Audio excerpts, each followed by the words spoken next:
Hello, and welcome to the Husband Help Haven podcast, where you'll learn how to be the best husband you can be, no matter what your marriage is like right now.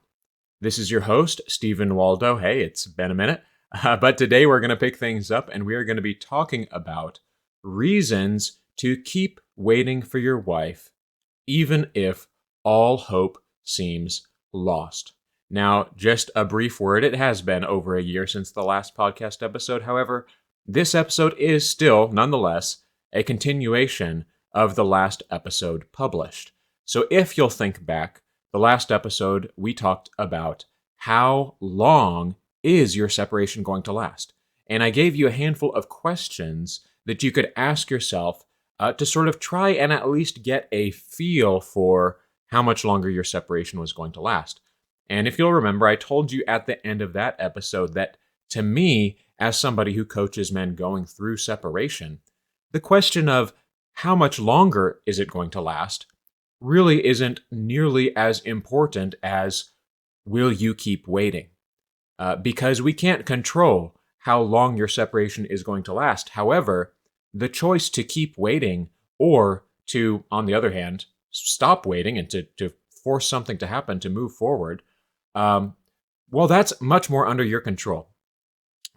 You can't make your wife reconcile, but you can take on the mantle of stepping towards divorce and starting to lead that process forward. Now, obviously, that's kind of a last resort, but this is real life, and certainly one of the most common questions that I seem to get, whether it's on our weekly Q&A calls for Peace and Control students or just from emails or comments or whatever, the question is, it seems like there's no hope left. Is it even worth continuing? Should I keep going?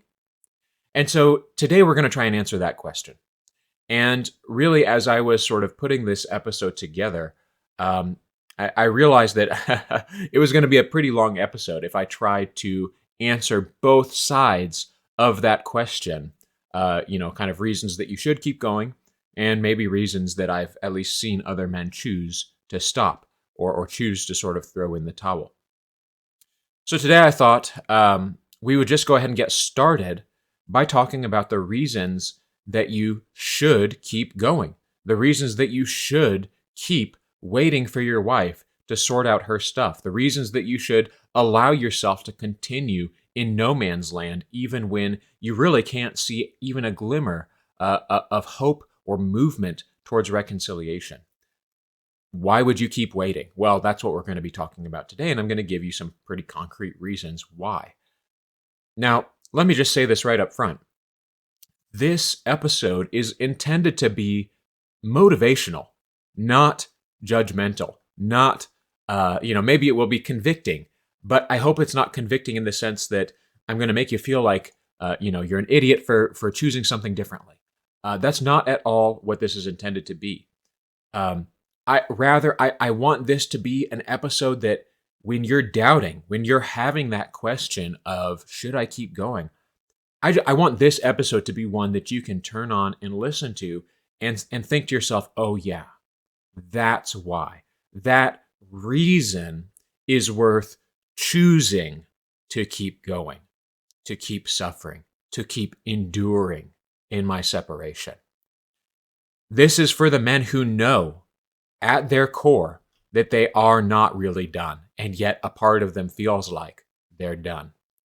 If this is you, if you at your core, you know you want to wait because you know that all the pain is worth the possibility of saving your marriage and your family, but you just kind of need some reminders, well, that's really what today's episode is gonna do for you. And that would be my first appeal. On that note, that would be my first appeal, is that remember that you are choosing to wait. It's your choice to wait, and that's what I said at the start of the episode, and I'm saying it again now. You choose to wait because you want to pay the cost of waiting, because you deem the possibility of reconciling and saving your marriage and keeping your family whole. All of that is worth the risk of that not happening. So it's worth waiting. You actually you weigh up the cost and the rewards, and you say the cost is worth even the potential of the rewards. So that's sort of the given fundamental premise here. You know in your mind that you want to wait, but your heart hasn't really bought in, or you're just feeling worn out, and you need some reminders of why that's true, why that cost is worth paying. Well, the very first reason that I would give you would be one that hits closest to home for me, and that would be to spare your kids the long-term consequences of divorce. Now, obviously, if you don't have kids, this one isn't going to apply, but many of you do. You know the reality, which is that a child watching their parents divorce causes a lot of pain and a long-lasting pain. It is a crisis all unto its own for your children. In addition to the pain that it causes, it also sets a precedent in their lives. It normalizes divorce. This is evidenced in children of divorce who have higher failure rates for their first marriages. There is a higher divorce rate among children who grew up with divorced parents. And I believe that that is, for one, that just kind of common sense makes sense, but I think that there's sort of two explanations there. And one of them, like I said, is that it normalizes divorce, but the other side of it is that there's sort of the intangible that you've grown up seeing what spouses who will end up divorced do. In other words, you've learned the bad habits of spouses who don't have successful marriages. So, again, part of your choice to wait is to fight against that. And to, even if you are going through this crisis, and even if, heaven forbid, you do end up divorced, that you're attempting to do so in a way that models unconditional love and commitment. And that brings us to the second point, which is exactly that. Because you pride yourself, or you believe yourself, or you see yourself as a man who unconditionally loves and is committed to his wife and his marriage. Unconditional is the word that we use to describe love that will remain even if it's getting nothing in return. Unconditional love is love that's given without condition, including reciprocation. Commitment, this sort of other side of that coin, is the word that we use to describe a decision to do something regardless of whether we will feel like doing it in the future.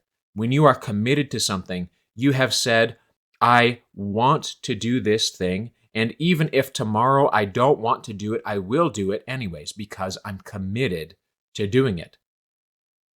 So, the sort of hard question for you here, if I'm playing a little bit of if you're feeling done, you're feeling exhausted, you're eyeing divorce as maybe a preferable alternative to continuing on in your reconciliation, my question to you is, can you choose to be done in good conscience, given the vows that you spoke on your wedding day?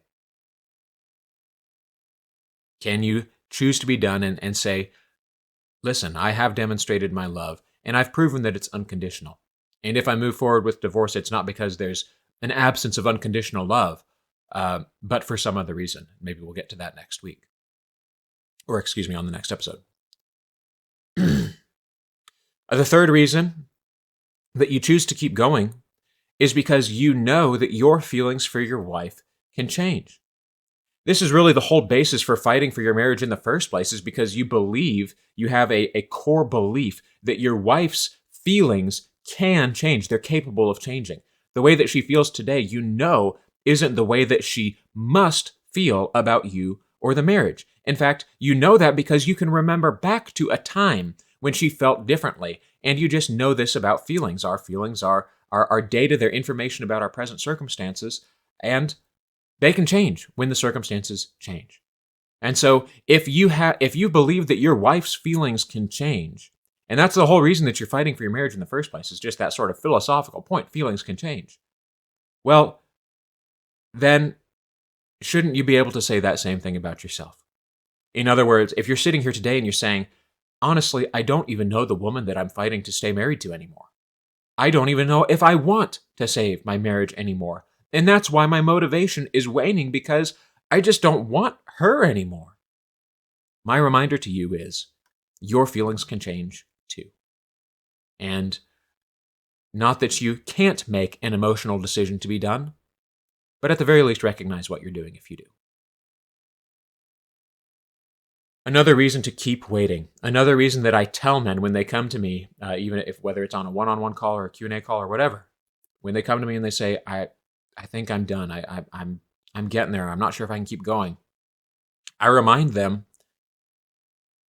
is this, you've been waiting maybe 6 months, you've been waiting maybe 9 months, maybe it's been a year, that you have been waiting for your wife to come back. And what I try to do is I try to remind you, or anyone who has that question, it's not that long in the grand scheme of things. Even if it has been, even if you're getting up to the year mark, maybe you're past the year mark, and you're thinking, man, it has been a long time that I've been separated. I'm not saying that you should wait forever, but I am saying that if you were to sort of cast your mind forward 10 years from now, and from that point sort of think back on your present day now, what would a couple extra months be? It would be a drop in the bucket.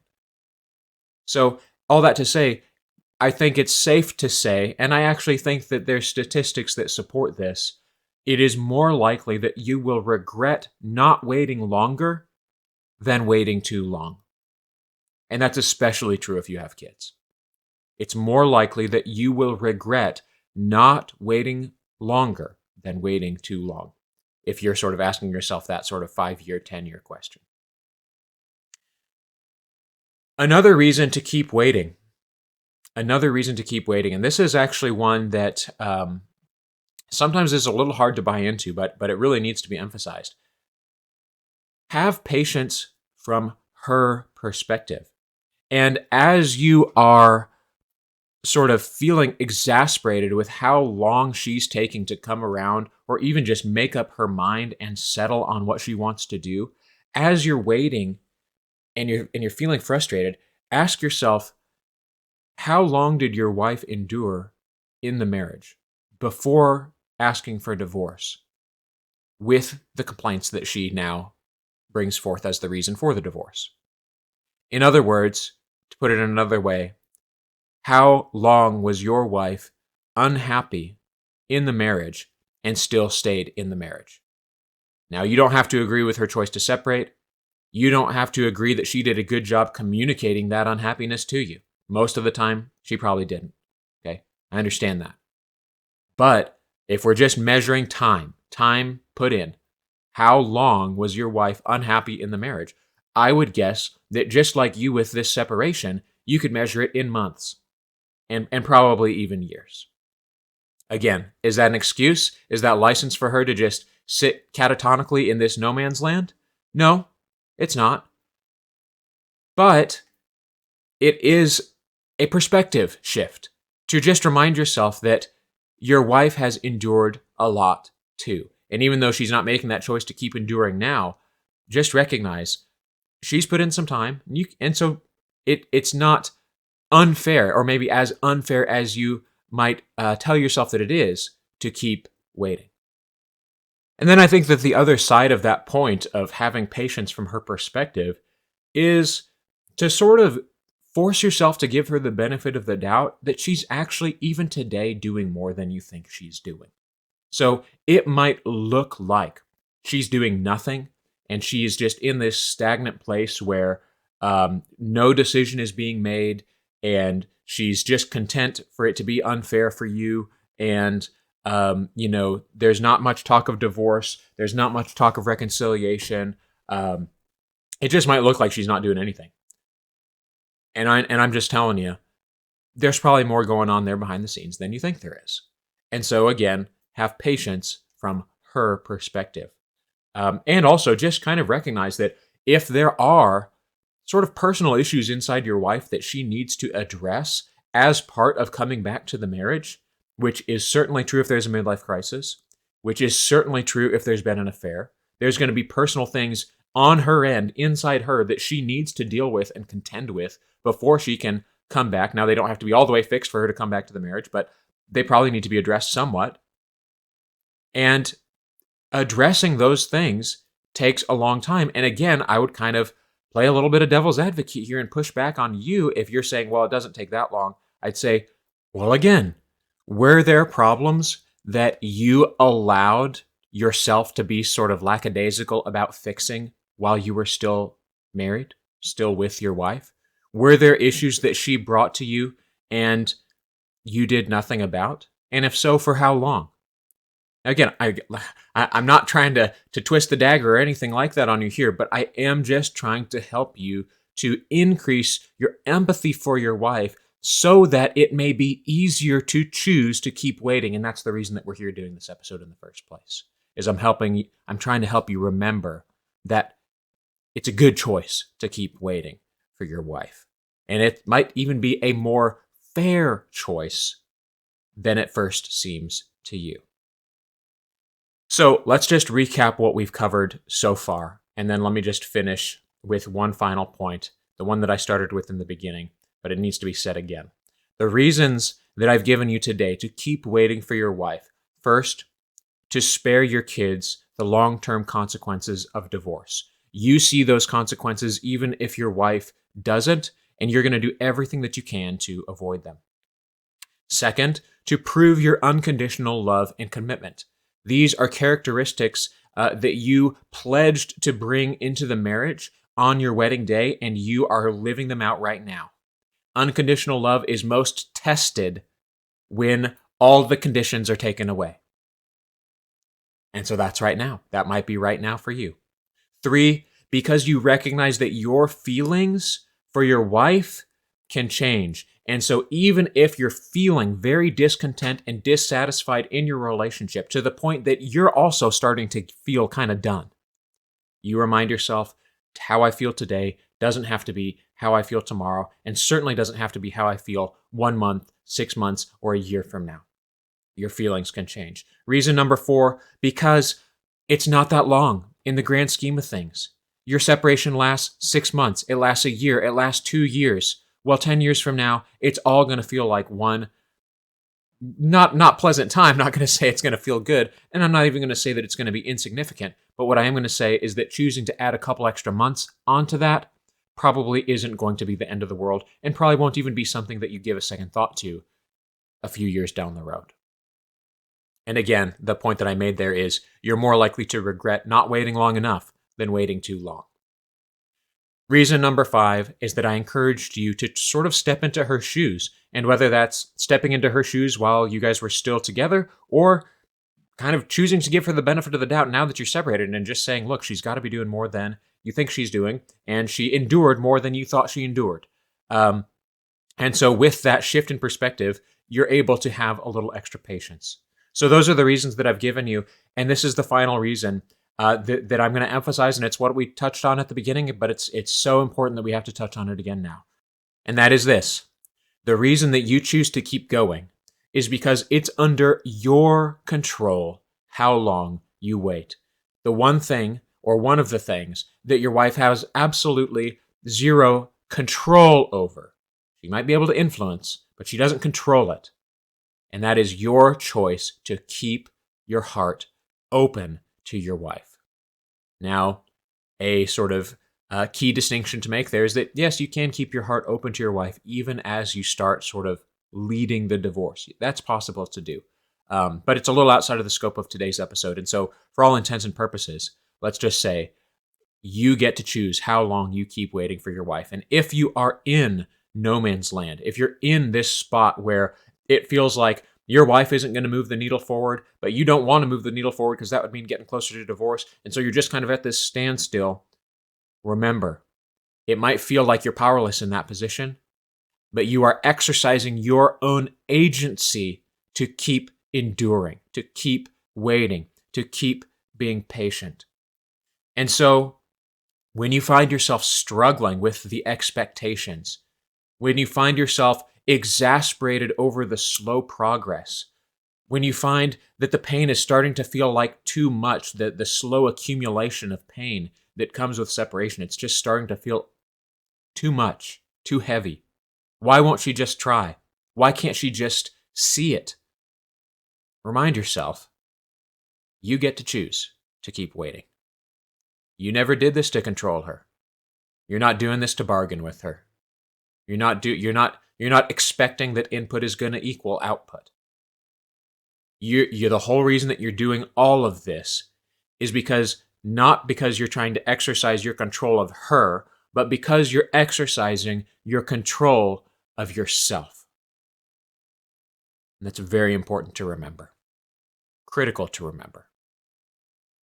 So, if you choose to keep waiting, even if on the outside, from everyone else's perspective, perhaps even including your wife, it looks like things are at a standstill, it looks like nothing's happening, it might even look like you're not doing very much, more sitting on your hands than anything else. I tell you, and believe this, that choice, even if it is to sit on your hands and wait, mostly inactive, and I hope that you're actually sort of turning your attention elsewhere and being productive in other areas of your life, but again, for all intents and purposes, you're just waiting on your wife. Even that choice to just sit and wait is an exercise of your agency in this separation, and so don't let yourself believe that it's not, and that it's just some default state that you're in. You choose to keep waiting. It's your choice. And if you do choose it, you choose it knowing the cost of it. And if you choose to be done, then you do so knowing the cost of it. So, it's a hard place to be, guys. I understand that. I know it's hard. When in doubt, keep waiting. That's my best advice to you. In the next episode, we are going to turn our attention to sort of the other side of this question. And I'm going to be honest, this is not an episode I'm looking forward to recording. I am ever the optimist, and very, very rarely and only in a few exceptional circumstances do I ever encourage men towards divorce. But in the next episode, we are going to talk about reasons that you might choose to be done.